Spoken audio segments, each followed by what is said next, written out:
to the Bitter Medicine Podcast, where it's all about Black empowerment. Our show focuses on Black news and entertainment, arts, science, economics, history, people, and strategies that uplift, empower, and motivate Africans within the diaspora. And now, your host, whose favorite color is black, Coon.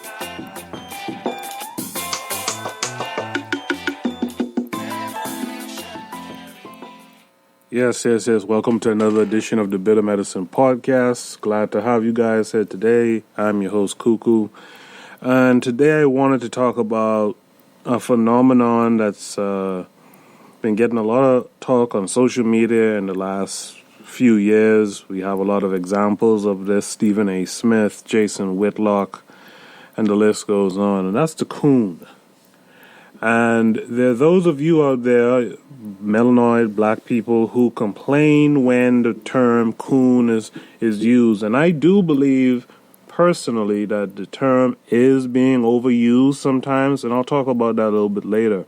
But for those of you who don't like the term coon and claims that, it's a word that the white man gave to you, why would you use that against another black person such as yourself? Well, the truth of the matter is, as I think Shakespeare said, a rose by another name is still a rose. A coon by any other name is still a coon. And at the end of the day, don't be angry that someone's labeling someone for being a coon who has a history of cooning. Instead, be angry at that person who's carrying out the coon behavior. So let's talk a little history about what a coon is. If you look it up on Urban Dictionary, and I actually learned something interesting too in this, a coon is a black person who takes on or portrays themselves in a stereotypical way that white people view black people. A lot of times, coon has made it because they basically sell out. And they show themselves in these negative images of black people.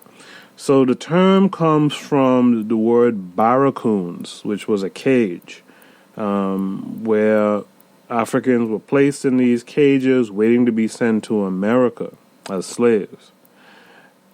Oftentimes, those Africans, not knowing what was to come,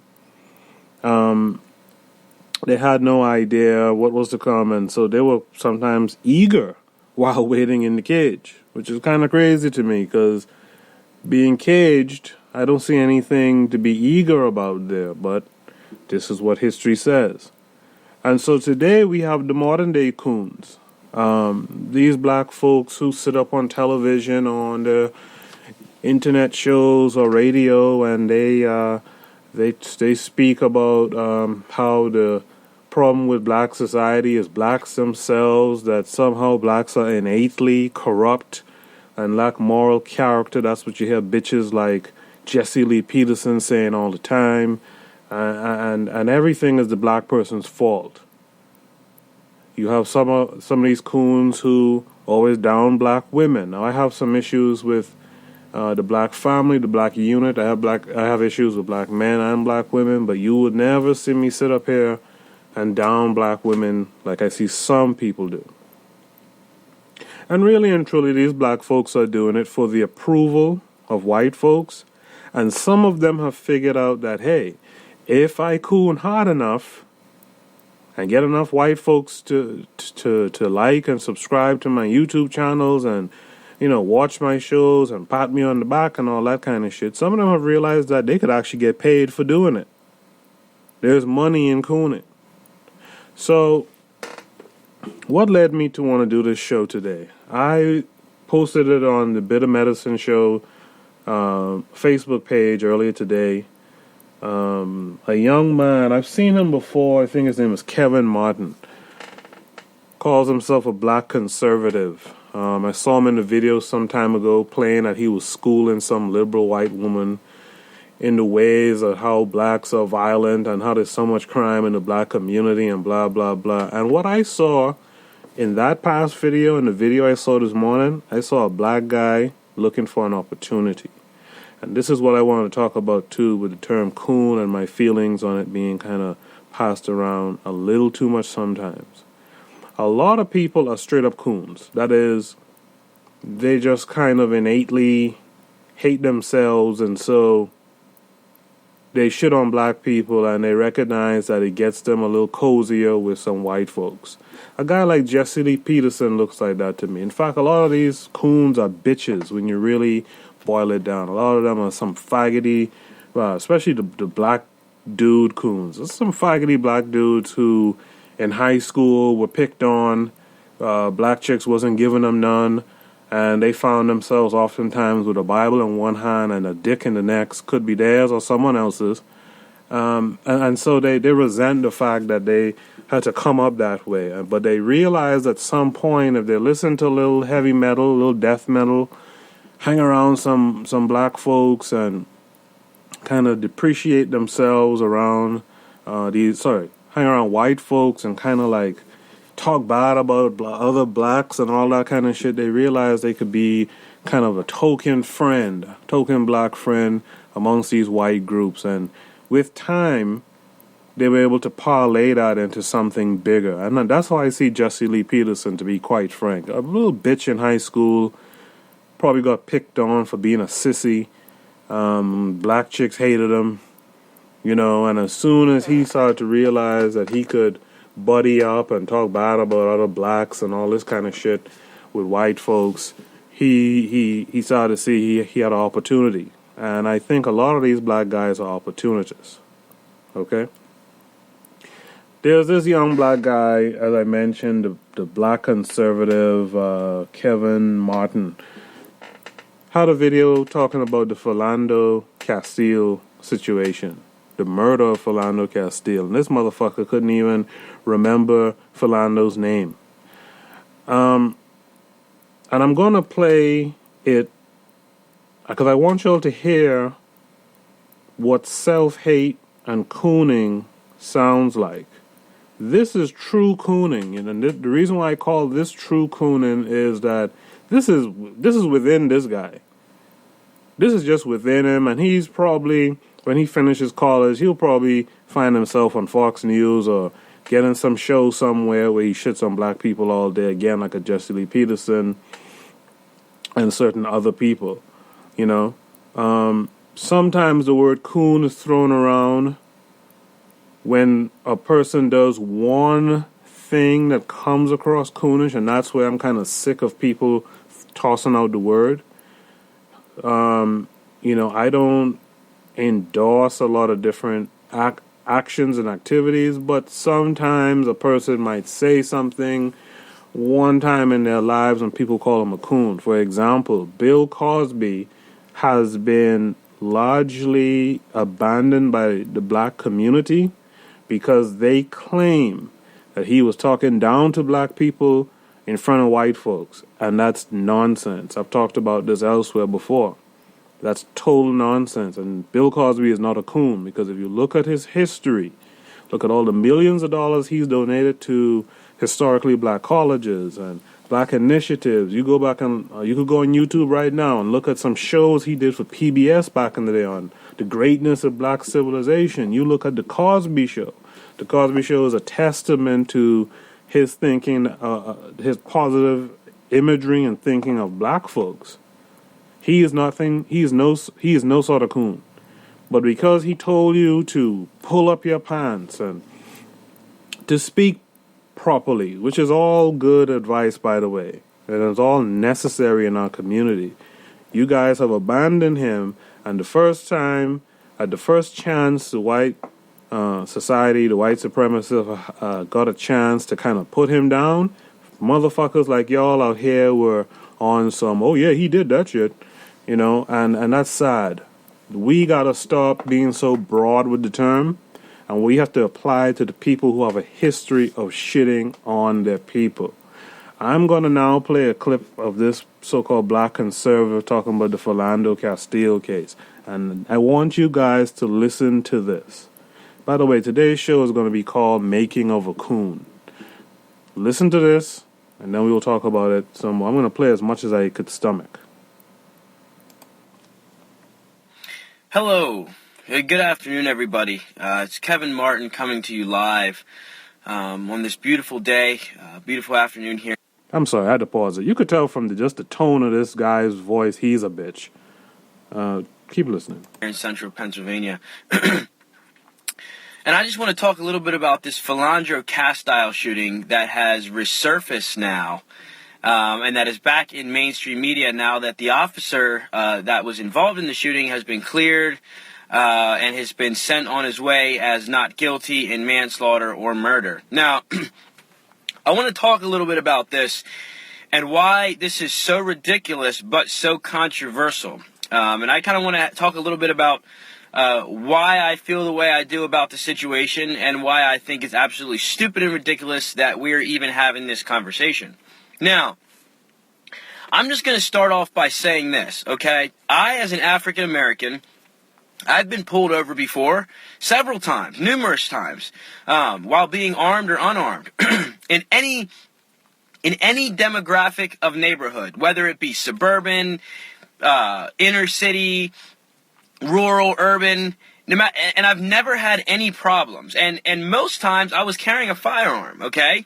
And I too let the police officer know that I was carrying a firearm. Well, I've been pulled over, never had a problem while carrying. And the reason why is because I made the choice that I'm going to respect their authority and to respect their orders, no matter how I felt about the situation, okay? No matter how I felt about the situation. You know, police officers have one main goal, and that's to make it home to their family at the end of shift.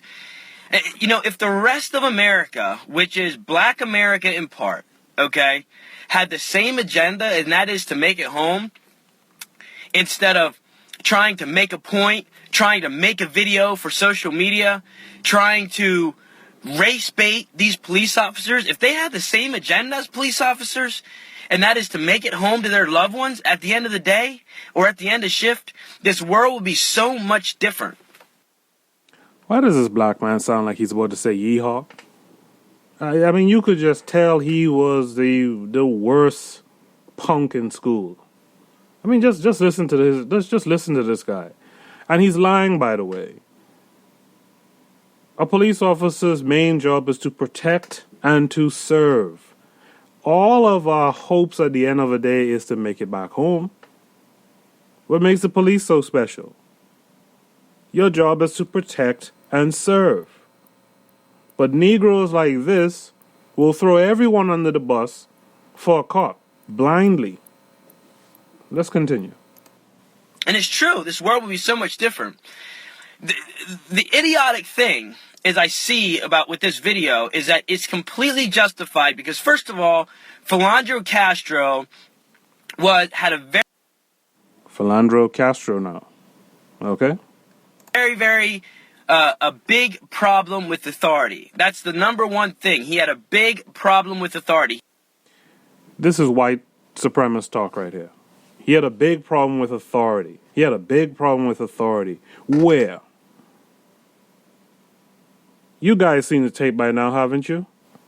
Where was his problem with authority? Where was his girlfriend's problem with authority?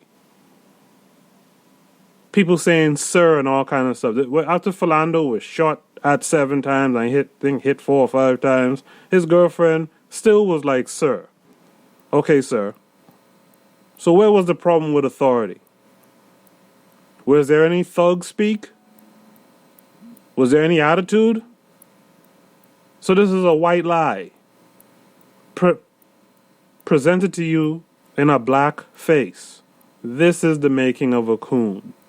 And I want y'all to keep an ear out for this guy because I assure you, he will be on some show somewhere in the future, radio or television or somewhere in between. He will be on a show in the future shitting on black folks like Stephen A. does, like Jason Whitlock does, especially like a Jesse Lee Peterson does, and Larry Elder does. Okay? That's a straight up lie. Where did he show? How did this man know he has a problem with authority? Where did he show it? And there's another lie he's going to tell in a few minutes, so let's keep listening. He didn't like to listen to anybody. Second of all, Okay? Second of all, he was breaking the law and driving without brake lights. Okay? So he's breaking the law and he has a problem with authority. That's another asshole point. Oftentimes, when you drive, you don't know that your brake light is gone out. That's a common occurrence. Most people find out their brake light was out either when someone behind them pulls up alongside them and tells them, or when the cops pull you over and tell you that it's out. Okay? Furthermore, this bitch of a cop, Geronimo Yanez or whatever his name is, bitch, he didn't really pull him over for a taillight. If you really go back and check the history of it, he pulled him over for his broad set nose and his potential resemblance to someone who had committed a robbery or a burglary earlier that day. Okay? So this is more white lies from a black face. Keep listening. The police officer was very, very, very respectful when he got pulled over. He said, all right, I'm just letting you know I got a firearm on me. First of all, the police officer said, license, insurance, and registration, right? License, insurance, and registration. He gave him a little bit of a headache about that, right? So the cop got... Another lie number 3 or 4 now. He never gave him a headache about being asked for his license and registration. That's another lie. This is the kind of stuff you see on Fox News all the time, by the way. Okay? This is another one of those examples of what you see on Fox News. This is how I know this guy, he's probably tutored by some type of white supremacist. Keep listening. Got a little nervous, okay? And he said, license, insurance, registration. He said, I'm just letting you know I got a firearm on me. What did the cop say? The cop said, don't reach for it. Don't reach for it. Don't reach for it. Don't. Boom, boom, boom, boom. And that was it. So obviously, the police officer told him, don't reach for it. But he decided to do it anyway because he was trying to make a point to the cop. More bullshit. More bullshit. You go back and you could read the transcript and you could look at the video. The cop asked him, as this guy said, the cop asked for license registration. And it seems to me from the video and from the transcript that Philando had to reach for the license registration on his person. Okay? So which one is it? Do I get the license registration that you asked me for, or do I don't? Okay? And by the way, this Geronimo Yanez, I could do a whole show on him because he's a full clown, sissy and liar of a cop and a human being. Because he didn't know where Philando had the gun. Philando just said, I have a license to carry. I have a gun here with me. This jackass said that this cop jackass said that when Philando was reaching, his grip was wider than that of a wallet. How can you tell a grip is wider than what a wallet would look like? Do you know how wide my wallet is right now? How can you tell? Furthermore, you didn't know where he had the gun. So just a coward of a cop who heard a black man say, I have a gun. He just ignored the legal part of it. Just was a bitch, like he was in high school probably. A little Mexican fucker. And if you look at the video, the way he unloaded on Philando is just a coward's way of, and it's almost like Mr. Furley shooting a gun. I'm surprised he didn't kill the little girl in the back, to be very honest. I'm shocked that she was able to walk out. That she must be a miracle child. Okay? So anyway, let's continue with this jackass here. Philando Castro was pissed off because of the traffic stop. I'm sure his girl was egging him on as well. And now you see what happens. Did you hear that? I'm sure his girl was egging him on. Where? You sure how? What did you see or hear that we didn't see or hear? That we are ignoring? Man, you white folks ain't shit to a guy like this to inspire a guy like this. And this Negro here, you ain't shit. You just the worst type of Negro ever. Your mother should have truly swallowed you in when she had the chance, boy. Just a worthless piece of a black person. I'm ashamed that this guy has black skin on it, has any kind of melanin in it. He's one of these folks that needs to be found with his organs missing somewhere. That's how worthless this guy is right here. Continue listening. The character in which a man portrays is that by which he will be judged, okay? You carry yourself like a gangster, like a non-contributing member of society. You carry yourself as like a menace to society, and you're going to be treated as the character in which you portray, okay?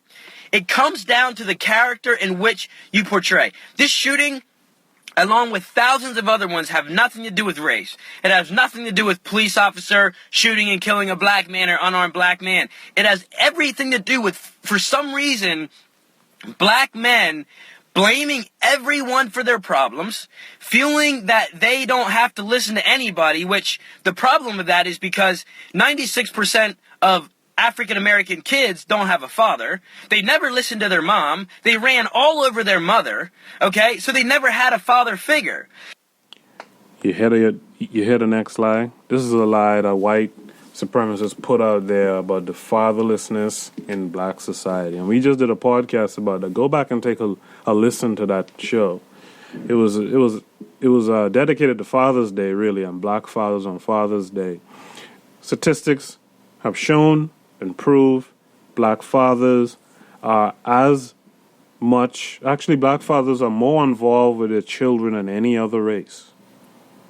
Okay? This is a lie. What is true is a lot of black fathers might not be in the home, and that's another problem we do have in black society, where we kind of have a matriarchy of a community where women kind of want to lead inside the black community. However, black men are well aware that they need to spend time with, they need to provide for financially.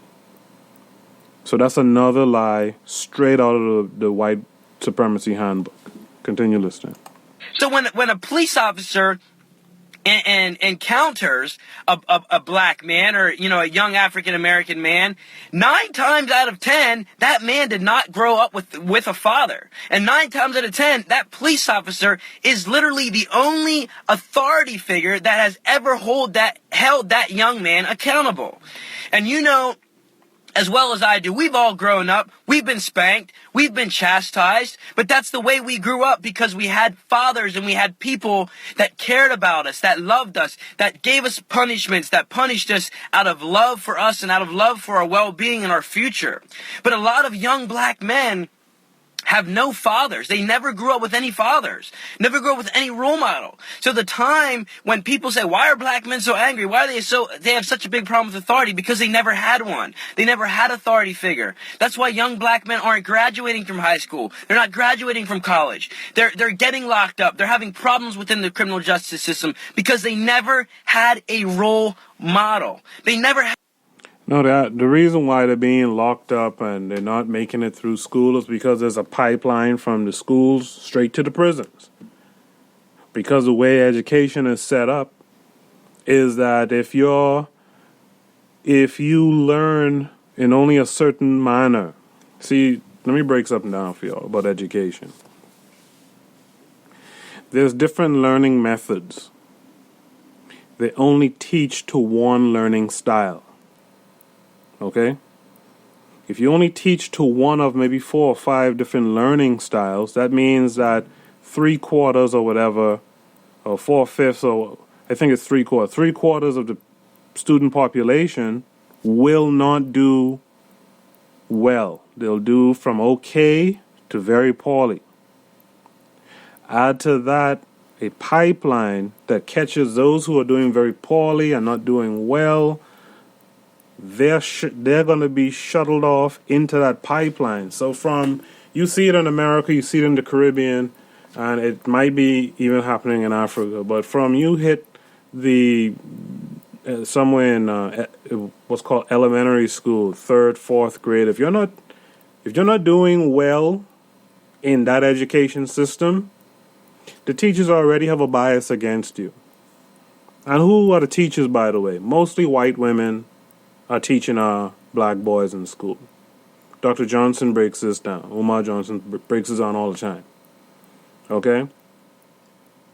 They already have a bias against you because you're not keeping up with the pace that they have based on the teaching style that they stick to, that's in opposition to the learning style that you have. So from you're in primary school, from elementary school, you're already in the pipeline, and as things progress, you either drop out or fail out of school.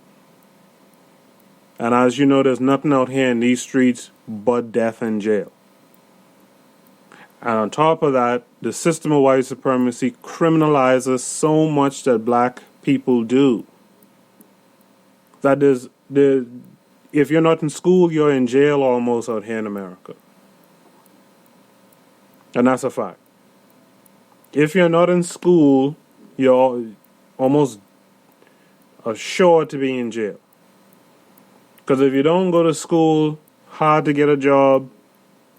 If it's hard to get a job, you have to do some street shit to survive. Jail or death. So at the end of the day, what a black guy, a so-called black guy, a Negro peon like this isn't telling you is that there's a system that has it so. There's a system that makes a lot of money off of it too, with the privatization of prisons. That have it why these black men, he could list off how many black men there are in prisons and all this kind of stuff. It's not about the home. Granted, some things can be better in the home. Black women, let's get off of this thing where you're pushing black men out of the home and all that kind of stuff. Yes, that's true. But there's also a system in place to criminalize black men like me and the ones coming up, to put them right in that place called prison. Let's continue listening. At a role model. And I think it's absolutely important for people to realize the character in which a man portrays is that by which he will be judged. I don't have... Once again, he goes quoting this kind of biblical thing. This goes back to the point I made earlier. Back in high school when people was clowning him, he probably had a Bible in one hand and a dick in the next one. And like I said, it could have been his own. Probably was some white one in his hand. And it looks, and in the video, one of his hands I don't see. He might have a dick in his hand right now, as a matter of fact. I'm not even being funny. These guys tend to be kind of moist on the inside, you know, and he's here spewing this kind of, again, this is just like Jesse Lee Peterson. I see him like a young Jesse Lee Peterson, and I see if he decides to, which he probably will, he's going to pursue a path like that. Let's continue listening. Problems with police officers. I don't have problem with Secret Service. I don't have problem with security guards. I don't have problem with my college campus security. I don't have problems with my college professors. I don't have problems with, my school resource officers. I don't have problems, and I don't get treated as I'm a menace to society. I don't get treated as I'm a threat because I don't portray that type of character. I portray a character of a man that is humble, that is respectable, that even though I might not agree with the situation, I'm still going to respect you and I'm going to respect your authority. The character in which a man portrays is that by which he will be judged. And just to say, once again, that I, as an African American, I've been pulled over numerous times by the police, anywhere from multi-million-dollar neighborhoods to poverty-stricken slums to redneck hillbilly country roads. Most times while being armed, okay? Sometimes while being most times while being armed, sometimes with even more than one gun. And I've never had a problem. Nothing is... Why do I get the feeling that that's a bold-faced lie? That he's been armed in Philly? Why does that strike me as disingenuous? How do you feel listening to this guy? If you've seen the video, from what you hear, does this sound like a dude who's driving with a gun on him? I mean, it's possible, But something about it doesn't feel right. Continue listening. Ever gone violent. Okay? Why? Because I made one choice and one choice only, and that was to respect their authority no matter how I felt about the situation. I would rather leave humble with a handshake than leave lifeless in a body bag. Okay? I'd rather be scorned by 6 than carried by 12. And with your ass inflamed. Because that's all he's talking about here. That respectability nonsense. Let me tell you something. These white supremacists out here and their killer cops, they don't know anything about a person's background. It's all assumption based on skin color. Let me repeat that. These white supremacists and their killer cop military, they know nothing about you except what you look like. With Philando Castile, they knew nothing about him except he had a broad set nose. Okay? They didn't know, and I'm certain they were so heated when they couldn't really find anything salacious about Philando to put out in front of his in front of Yanez's trial. Do you know, I posted this on Facebook and Twitter yesterday. Do you know that there's a bureau? I forgot the full name of the bureau, but it's one of these kind of law enforcement bureaus. They subpoenaed Facebook and Sprint to have access to Philando Castile's girlfriend's Facebook page and other social media sites without, and the deal that they were trying to pull off was without her knowing. So they were going through her text messages, her Facebook messages, her Facebook pages, her pictures, the comments, all this kind of stuff. Facebook, to its credit, and I'm shocked about Facebook because I always think of them as kind of a fed book. Facebook actually declined the subpoena. Sprint gladly went along with that shit. Sprint gladly went along with that shit. And every time I pass a Sprint store, you know who I always see in Sprint? Negroes in Sprint all the time. My first cell phone was through Sprint. So shame on Sprint for that bullshit. Okay? But this is what you see from groups like this. They don't respect you, they take your money, they don't care. Okay? But the idea was that the white supremacists were trying to find any little thing between Philando and his girl who was in the car, who Facebook Live the aftermath of the shooting, of the murder actually. I mean, let's stop saying shooting, of the murder by this Hispanic cop. Okay? And all to find something on him. Something to put out there. You remember when the kid fell into the pen that the silverback Harambe was in? Remember they found stuff on that kid's father who wasn't even present when the kid fell in there? This is what they do. And a black fucker like this here, this black conservative, this young asshole, won't say that. He'll never bring that up. He's doing exactly what white supremacists do on Fox News and all these kind of white supremacist media outlets. Let's have the last bit of this. If the police officers have one main goal, and that's to make it home to their loved ones at the end of the day or at the end of shift. If the rest of America, Black America in part, had the same agenda, and that is to make it home to their loved ones at the end of shift, to make it home to their family at the end of shift, instead of race baiting, instead of taunting these police officers, trying to get something on social media, if they had the same agenda that these police officers do, and that is to make it home to their loved ones, make it home to their loved ones at the end of shift or at the end of the day, this world would be so much different. Take care. Yeah, take care and fuck you, guy. So, this is the last thing I'm going to say about this video. I'm not even going to play the last few seconds where he kind of talks about who he is. I'm not trying to put him out there and improve his views or whatever. But this notion that black folks are not trying to get home at the end of the day is nonsense. You know it, I know it, he knows it, the white supremacists know it. But they need to tell this kind of lie. This goes back to something else as well. The Bitter Medicine podcast was born out of the Mike Brown situation. And one of the things for me that irked me with the Mike Brown situation is the absurdity, the absurd lie that was told in the Mike Brown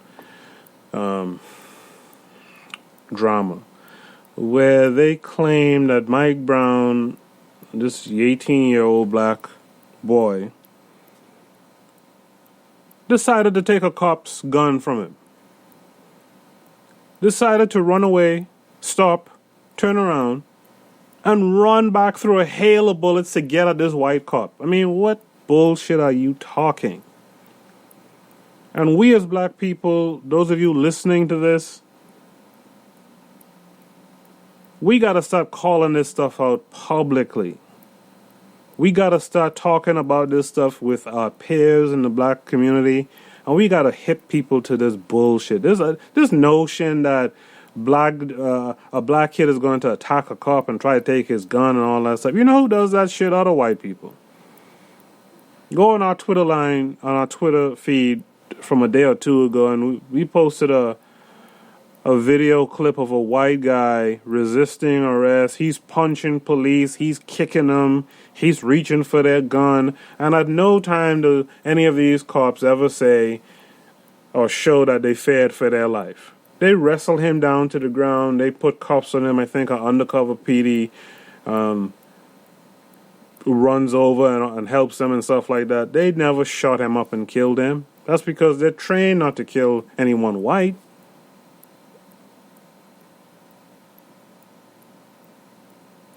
But this notion that these white supremacists in white and black face like to kind of make it seem like it's just black folks out here causing trouble and they don't care for their own lives and the lives of the people around them is total nonsense. Let's call it out. Let's talk about it amongst ourselves, because here's why it's so important. And remember, this show is called The Making of a Coon, and a coon is a very dangerous thing. Here's why this is so important. A black fucker like this black conservative bitch of a dude here, he's the kind of black dude who ends up on the jury for a guy like Yanez, for a guy like Zimmerman, for a guy like Tensing. Ray Tensing is in the news. He just got a second mistrial in his case. Eventually they're going to stop trying that, by the way. All these mistrials, the cost of a case is expensive on a state or county or what have you. So eventually they're going to say it doesn't make sense to keep pursuing this, even though we saw on tape he murdered that guy, Sam Dubois. Okay? Even though we have it on tape, go on our Twitter feed today and you'll see we posted a video of a lawyer who felt from an interaction she had with him back in the day where he got beat up on some bullshit. She thought he was a psychopath. And that's when he was in college. That's before he hit the force. So the force psych evaluation is bullshit, by the way. Okay? But the point I want to make here is guys like this black fucker here, he serves on those kind of juries. Guys like him. So why we need to talk about it amongst ourselves, we need to put some pressure mentally in some way on members in the black community so that when we get to these trials, we don't fall for the bullshit like this fucker did. Like this black so-called man has fallen for and is out here repeating. Okay? So do me a favor. I want you guys to please share this on your social media pages. Please comment. I really appreciate comments. I appreciate dialogue. Please, whenever we post this on YouTube, please spread it around. because we need to talk about this. We need to define a coon. We need to call out the coons. We need to shut down those in society who want to down us for calling people a coon. Well, if you don't like the term coon, I challenge you to come up with a better term. Because at the end of the day, it's still going to mean coon anyway. Once the actions are coonish, it's a fucking coon. You want to call them a lily pad? We could call them a lily pad. If it's still coon behavior, it's a fucking coon. Okay? But we need to really push these kind of guys out. We need to find a way to silence these kind of guys. This guy's going to come up in the future, like I keep saying, on some type of show, on radio or television or what have you. But the danger of a guy like him is that he could be on the jury of some family member of yours, or for some police officer who has killed you or killed me. And he could help that officer get off, even though it's a clear case of murder. And one last word about the Philando case. And Geronimo or Hieronymo, whatever the fuck his name is. In the past, when these type of cases came up, people sought the murder charge on the cop. And of course, the cop would walk. And then people would say, oh, like I remember Charles Barkley saying that. People would say, oh, they shouldn't have gone for murder. Okay. People listened to that after time, and they started going for the lesser charge of manslaughter, because the bullshit system has it that if you can't prove that this motherfucker woke up that morning with the intent to kill this guy, then you can't prove murder. So people said to say, well, let's go down the next step to manslaughter. And you still can't get these guys on manslaughter. You still can't get them on manslaughter. You can't even get these guys a slap on the wrist the way it goes. This fucker shot into a car with a woman and a child in the back, and he got nothing. Not even a slap on the, not even a literal and physical slap on the wrist. And I think that is nonsense.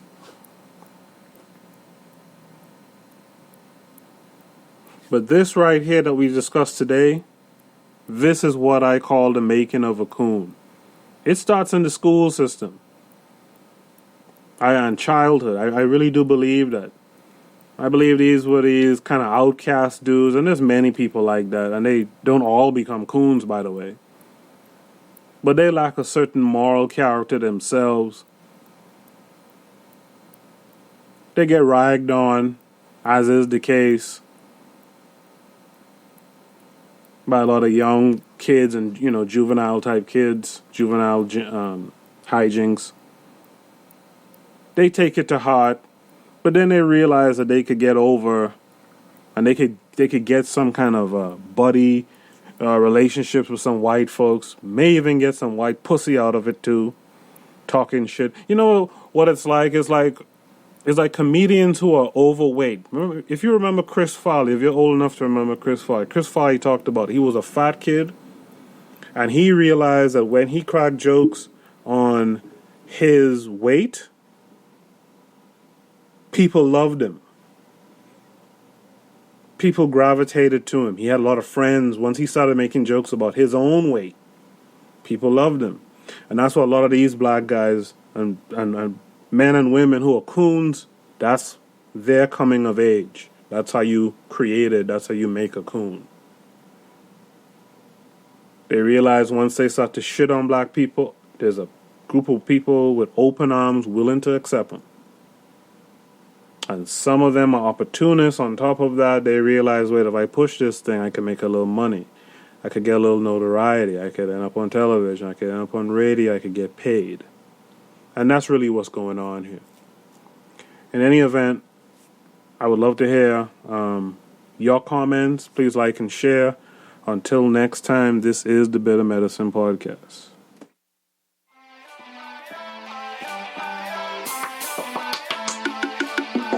Thanks for listening to the Bitter Medicine Podcast with your host, Coon. If you like what you just heard, we hope you pass along our web address, bitamedicineblogs.com, to your friends and colleagues, and share our show to all your social media. Be sure to check out our archive section on our website for previous podcasts. This has been a KWAZ radio production. Join us next time for another session of the Beta Medicine Podcast. Follow us on Facebook at Beta Medicine Show, Twitter, Beta Meds, Tumblr, Beta Meds, Instagram, Beta Medicine.